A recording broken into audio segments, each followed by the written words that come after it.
Assalamualaikum warahmatullahi wabarakatuh. Nama saya Mulyati, saya dari kelas 2A PTI. Saya akan menjelaskan tentang penerapan asas prinsip belajar dan pembelajaran. Di sini saya akan menjelaskan tentang pengertian prinsip belajar dan pembelajaran.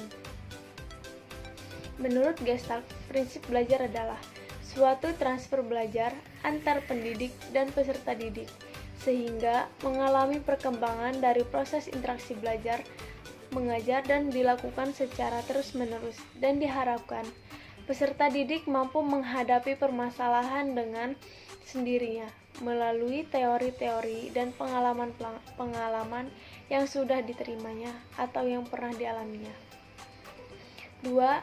Prinsip belajar menurut Robert H.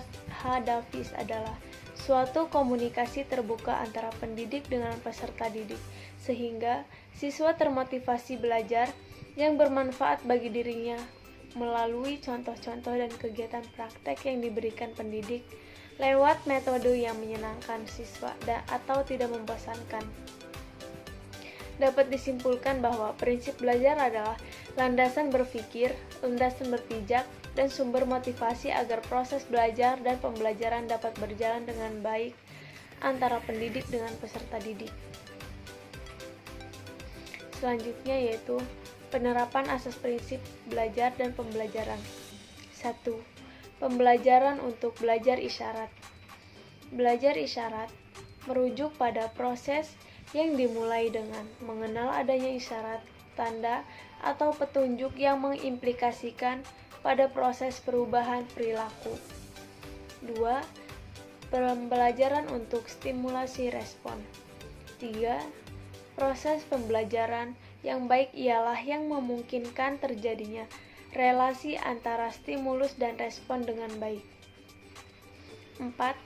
Pembelajaran untuk belajar asosiasi verbal. Belajar asosiasi verbal merujuk kepada proses memahami perbuatan, konsep, prinsip, benda, situasi. Melalui proses penyerupaan hal itu dengan sesuatu benda, situasi yang nyata pernah dialami oleh orang lain. Ciri-cirinya adalah 1. Adanya pilihan benda, situasi, suasana, orang, dan lain-lain yang dapat dijadikan penggadaian atau penyerupaan konsep atau prinsip yang harus dipahami. 2. Terjadinya proses asosiasi verbal sebagai jembatan untuk memahami suatu konsep, prinsip, atau sifat. Adanya kesesuaian antara tujuan instruksional dengan proses belajar asosiasi verbal. 5. Pembelajaran untuk belajar diskriminasi belajar. Diskriminasi memahami sesuatu hal dengan cara melihat perbedaan karakteristik yang dimiliki oleh objek pelajaran.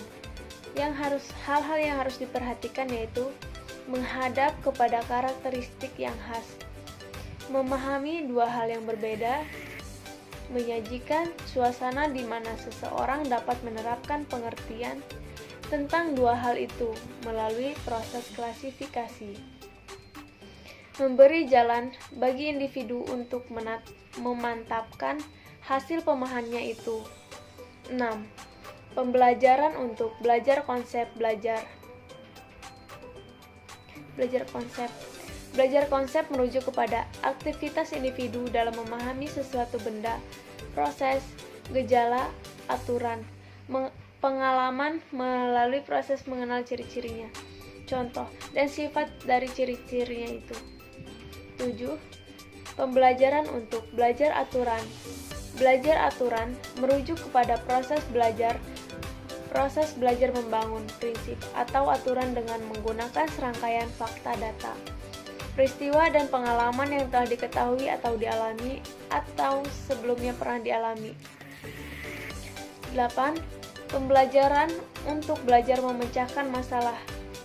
Belajar memecahkan masalah berarti harus mental individu.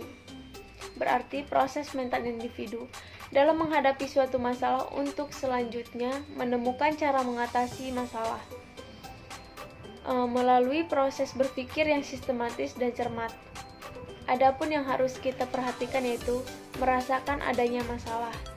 Merumuskan masalah secara khusus dalam bentuk pertanyaan atau pernyataan.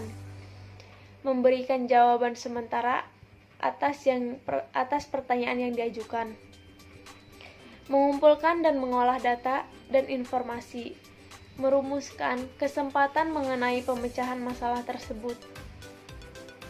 Dan mencoba melihat kemungkinan penerapan dari kesimpulan itu. Adapun kesimpulan yang dapat kita dapat dari materi ini yaitu prinsip belajar adalah landasan berpikir, landasan berpijak, dan sumber motivasi agar proses belajar dan pembelajaran dapat berjalan dengan baik antara pendidik dengan peserta didik. Asas-asas pembelajaran adalah prinsip-prinsip umum yang harus dikuasai oleh guru dalam melakukan kegiatan belajar mengajar atau dengan kata